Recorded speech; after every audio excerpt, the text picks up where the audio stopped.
রাসূলুল্লাহ সাল্লাল্লাহু আলাইহি ওয়াসাল্লাম কদরের রাতগুলোতে কি কি ইবাদত করতেন। আমি খুঁজে 5টা আমলের কথা পেয়েছি বিশেষভাবে। রাসূল সাল্লাল্লাহু আলাইহি ওয়াসাল্লাম বলেছেন, মান হুরিমা খায়রাহা ফাকাদ হুরিম, যে কদরের বরকত থেকে খায়ের থেকে বঞ্চিত হলো সে আসলেই বঞ্চিত। হি ইজ দ্য লুজার, সে হতভাগা, সে পোড়া কপাল, সে বঞ্চিত। লাস্ট 10 days অফ রমাদান খুব গুরুত্বপূর্ণ, সবচেয়ে the cream time of Ramadan. I repeat, এটা রমাদানের একেবারে মাহেন্দ্রক্ষণ। এই 10 দিনের যে কোনো 10 রাতের যে কোনো রাত কদর হয়ে যেতে পারে, বিশেষ করে অড নাইটস গুলো 21, 23, 25, 27 এবং 29, যে কোনো দিন হয়ে যেতে পারে কদর। সো বুদ্ধিমানের কাজ হচ্ছে আমরা যেন রমাদানের শেষ 10 রাতে লাগাতার একইভাবে একই স্পিডে আমরা যেন ইবাদত করি। কোন রাতে বেশি করলাম, হয়তো 27 রাতে আমি খুব ভাব গাম্ভীর্য নিয়ে খুব আবেগ নিয়ে ইবাদত করলাম, কিন্তু হয়ে যেতে পারে যে এবছর কদর ছিল 25 রাত, হতে পারে না? পারে। তো আমরা তো মিস করে ফেললাম। তো আমরা যেন মিস না করি। বুদ্ধিমানের কাজ হবে সমান তালে ইবাদত করা। এবং এটা এত গুরুত্বপূর্ণ, রাসূল সাল্লাল্লাহু আলাইহি ওয়াসাল্লাম এত এমফাসাইজ করে কোন রাতের কথা বলেনি।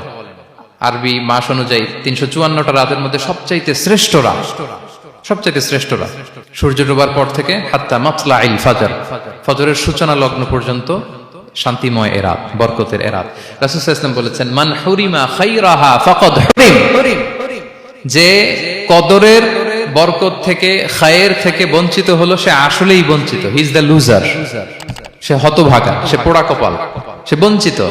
মান হুরিমা খায়রাহা ফাকাদ হুরিম, যে কদর পেল না সে হতভাগা। এখন আমরা কি হতভাগা হতে চাই? আমরা তো শুরুতে অনেক হোপফুল ছিলাম, এত এত ব্লেসিংস, এত এত বরকত, রহমতের ফলগুধারায় আমরা প্লাবিত হচ্ছি রমাদানে। তা আমরা তো হতভাগা হতে চাই না। তা আমরা যেন এই শেষ 10 দিন এক তালে আন্তরিকতার সাথে ঈমান ও ইহতিসাবা আমরা যেন ইবাদত করি। সম্মানিত ভাই এবং বোনেরা, তাহলে আমরা সৌভাগ্যশীলদের অন্তর্ভুক্ত হতে চাই, হতভাগা হতে চাই না। আমরা এবার একটু শুনবো যে রাসূলুল্লাহ সাল্লাল্লাহু আলাইহি ওয়াসাল্লাম কদরের রাতগুলোতে কি কি ইবাদত করতেন। আমি খুঁজে 5টা আমলের কথা পেয়েছি বিশেষভাবে। কমন যে আমলগুলো সেগুলো তো ছিলই, বিশেষভাবে 5টা কাজ রাসূল সাল্লাল্লাহু আলাইহি ওয়াসাল্লাম এই কদরের রাতে করতেন। 1 নম্বর কাজ হচ্ছে তিনি সারা রাত জেগে ইবাদত করতেন এবং পরিবারের লোকদেরকে ঘুমোতে দিতেন না, উঠিয়ে দিতেন। বছরের অন্য কোন সময়ে সারা রাত জেগে ইবাদত করার কোন নজির রাসূল সাল্লাল্লাহু আলাইহি ওয়াসাল্লামের জীবনে ছিল না। সব রাতে ঘুমাতেন। আমি জোহর বারুতে একটা কনভেনশনে the daily routine of prophet সাল্লাল্লাহু আলাইহি ওয়াসাল্লাম একটা আলোচনা করেছিলাম, যেখানে রাসূল সাল্লাল্লাহু আলাইহি ওয়াসাল্লামের দৈনন্দিন জীবনের রুটিন আলোচনা করেছিলাম। সেখানে আমরা বলেছি যে রাসূল সাল্লাল্লাহু আলাইহি ওয়াসাল্লামের দৈনন্দিন অভ্যাস ছিল তিনি এশার পরেই তাড়াতাড়ি ঘুমিয়ে পড়তেন আর মিড নাইটে উঠতেন। রাসূল সাল্লাল্লাহু আলাইহি ওয়াসাল্লামের কর্মদিবস শুরু হতো মিড নাইটে। আমাদের তো সকালে কারো আরো অনেক পরে শুরু হয়। রাসূল সাল্লাল্লাহু আলাইহি ওয়াসাল্লামের কর্মদিবস শুরু হতো বেসিক্যালি মিড নাইটে। এশার পরে কথাবার্তা না বলে আগে ঘুমোতে যেতেন, মিড নাইটে উঠতেন, কিন্তু ঘুমাতেন। ঘুম ছাড়া রাত কাটাতেন না। সারা বছরের এটা ছিল যে এশার পর পরে ঘুমোতে যেতেন, except the last 10 days of Ramadan. রমাদানের শেষ 10 রাতে রাসূল সাল্লাল্লাহু আলাইহি ওয়াসাল্লাম ঘুমাতেন না। এই 10 দিনের ব্যাপারেই পাওয়া যায় সারা রাত জেগে তিনি ইবাদত করতেন। আম্মা জান আয়েশা রাদিয়াল্লাহু তাআলা আনহা বলেন, ইযা দাখালাল আশরু আহিয়াল লাইলা ওয়া আইখাযা আহলা ওয়া জাদ্দা ওয়া শাদ্দাল মিজার। রমাদানের শেষ দশক যখন আসতো রাসূল সাল্লাল্লাহু আলাইহি ওয়াসাল্লাম সারা রাত জেগে ইবাদত করতেন। পরিবারের সদস্যদেরকে জাগিয়ে তুলতেন, স্ত্রীদের ঘুমাতে দিতেন না, জাগিয়ে তুলতেন। ফাতেমা রাদিয়াল্লাহু তাআলা আনহার ঘর পাশেই ছিল, তাদেরকে যে জাগাতেন এবং নিজে সারা রাত ইবাদত করতেনই। জাদ্দা ওয়া শাদ্দাল মিজার, খুবই বলিষ্ঠ ভাবে, খুব মজবুত ভাবে কোমরে গামছা বেঁধে নামার একটা এক্সপ্রেশন এখানে দেয়া হয়েছে। মিজার, ইজহার মানে হচ্ছে বাংলা করলে হয় লুঙ্গি। লুঙ্গি আমরা যখন খুব শক্ত কোনো কাজ করতে যাই তখন তারা কি করে, খুব টাইট করে লুঙ্গিটা বাঁধে। তার মানে বোঝানো হচ্ছে রাসূল সাল্লাল্লাহু আলাইহি ওয়াসাল্লাম কোমরে ভালো করে লুঙ্গি বেঁধে বা গামছা বেঁধে আটগাট বেঁধে নামতেন শেষ 10 দিনের জন্য। এই সময় তিনি মানে কাউকে কেমন যেন চিনতেন না, সবসময় ইবাদতে মগ্ন থাকতেন। এটা আমরা করতে পারি যে শেষ 10 দিনে আমরা একটা স্পেশাল প্ল্যান করতে পারি যে আমরা আমাদের সর্বোচ্চটুকু উজাড় করে দিয়ে লাস্ট 10 days অফ রমাদানের এই বরকত আমরা হাসিল করব, এটা যেন আমাদের মিস না হয়। তাহলে এটা আমরা একটা পেলাম। 2 নাম্বার হচ্ছে ইতিকাফ করা। রাসূলুল্লাহ সাল্লাল্লাহু আলাইহি ওয়াসাল্লাম রমাদানের শেষ 10 দিন ইতিকাফ করতেন। আম্মা জান আয়েশা রাদিয়াল্লাহু তাআলা আনহা বলেন, কানা ইয়াতাকিফুল আশরাল আওয়াখির মিন রমাদান। রমাদানের শেষ দশকে তিনি ইতিকাফ করতেন হাত্তা তাওয়াফাহুল্লাহ, ওনার ইন্তেকালের আগ পর্যন্ত এই অভ্যাসটাই তিনি জারি রেখেছেন। সুম্মা আতাকাফা আজওয়াজুহু মিন বা'দি, তারপরে ওনার স্ত্রীরা ইতিকাফ করেছেন। আরেক বর্ণনায় এসেছে ইয়াতাকিফু কুল্লা রমাদান 10 আইয়াম, প্রতি রমাদানে তিনি 10 দিন ইতিকাফ করেছেন, কিন্তু যেই বছর তিনি ইন্তেকাল করবেন সে বছর তিনি 20 দিন ইতিকাফ করেছিলেন। প্রতি রমাদানে 10 দিন, আর যে বছর ইন্তেকাল করবেন সে বছর কয় দিন? 20 দিন তিনি ইতিকাফ করেছিলেন মসজিদে নববীতে। তাহলে আমরা এই রমাদানের শেষ দশকে এটা করতে পারি। 2 নম্বর পয়েন্ট হচ্ছে ইতিকাফ করা। যারা আমরা করিনি তারা আমরা ইতিকাফ করতে পারি। আমাদের IIM এর মসজিদ এটা ইতিকাফের জন্য একটা উর্বর জায়গা। আমরা যখন এই ক্যাম্পাসে ছিলাম তখন দেখেছি যে এখানকার ইতিকাফের পরিবেশ যে এত সুন্দর এটা কল্পনাই করা যায় না। অসাধারণ পরিবেশ। আপনি যদি ইতিকাফ নাও করেন, রাত 2টা বা 3টার দিকে সেন্ট্রাল মস্কে এসে বসে থাকলেও হবে। রাত 2টা 3টার দিকে এসে বসে থাকলে দেখবেন যে কেউ সেজদায় পড়ে কান্না করতেছে, কেউ হালাকা করতেছে, কেউ তাসবিহ পড়তেছে, কেউ কোরআন তেলাওয়াত করতেছে। মানে এত সুন্দর পরিবেশ, ওটা দেখলেই আপনার ইবাদত করতে মন চাইবে। আমরা যেন ইতিকাফ করার চেষ্টা করি। ইতিকাফ করতে না পারলে শেষ দশকের রাতগুলো যেন মসজিদে কাটানোর চেষ্টা করি, তা না পারলেও বাসায় যেন এই রাতগুলো আমরা মিস না করি।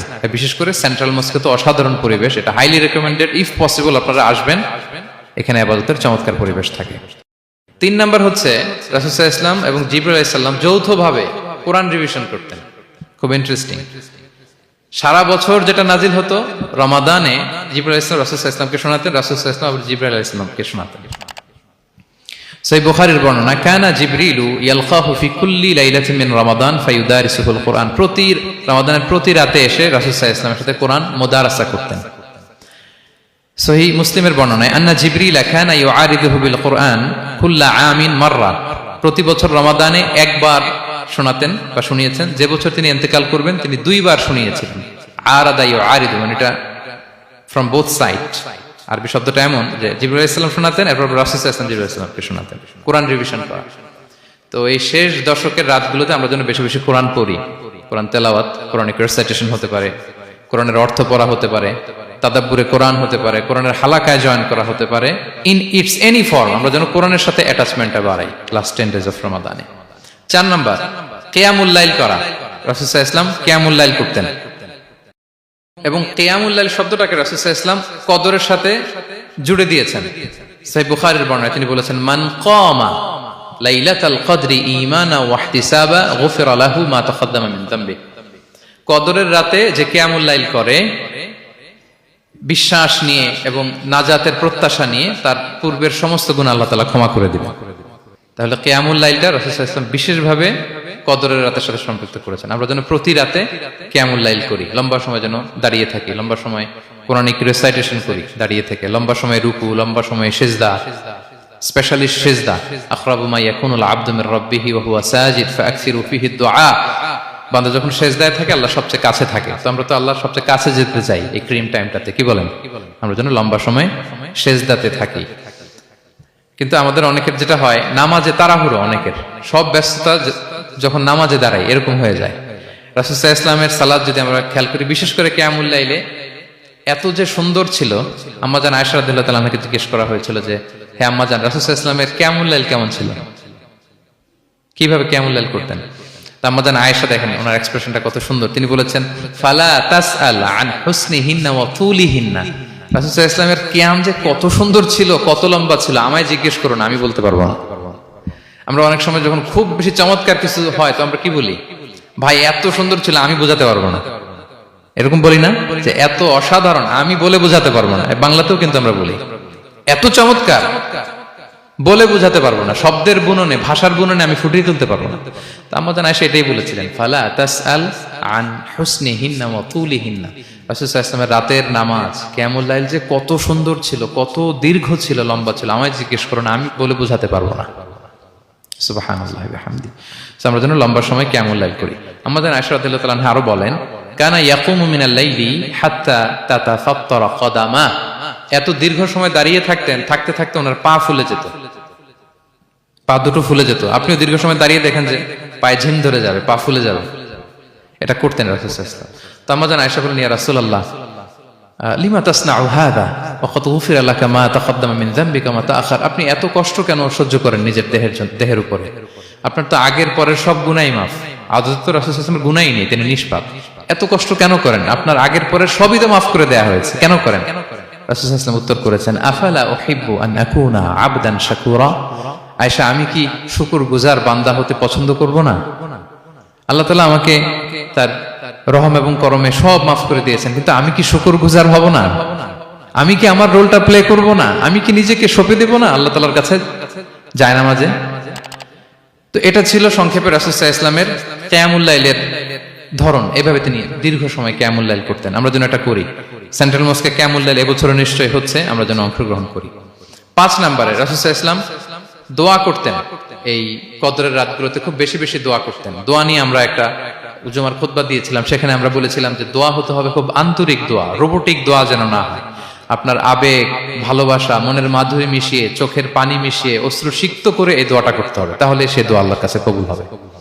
আমরা যেন আমাদের ভাব, আবেগ সব ঢেলে দিতে পারি আমাদের দোয়াতে, আমাদের সিজদায়, আমাদের কিয়ামুল লাইলে। এবং যে কোনো ভাষায় কোরআনিক দোয়াগুলো রেকমেন্ডেড, হাদিসের মাসুরগুলো রেকমেন্ডেড। তাছাড়া আপনার নিজের ভাষায় আপনার কি চাওয়া, আপনার কি আকাঙ্ক্ষা, আপনার মনের কষ্ট, যাতনা সবকিছু আপনি আল্লাহ তাআলার কাছে পেশ করুন। এবং আম্মা জান আয়েশা জিজ্ঞেস করেছিলেন, ইয়া রাসূলুল্লাহ, আমি যদি কদর পেয়ে যাই আমি কি বলবো এ রাতে?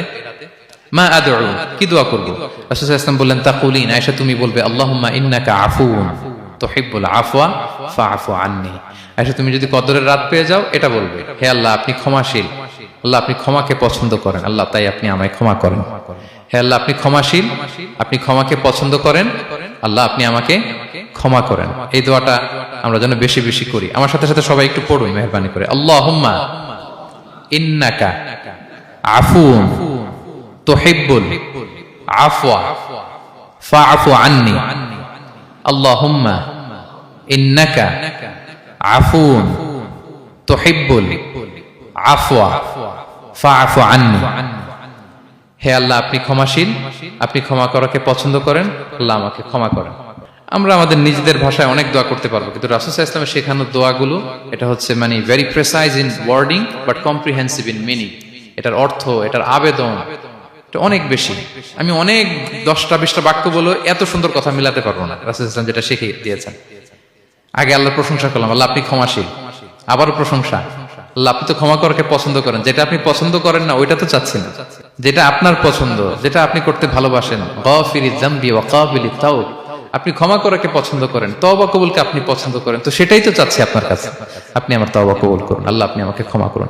সো এই দোয়াটা প্রত্যেক রাতে যেন আমরা বেশি বেশি করি সম্মানিত সুধী।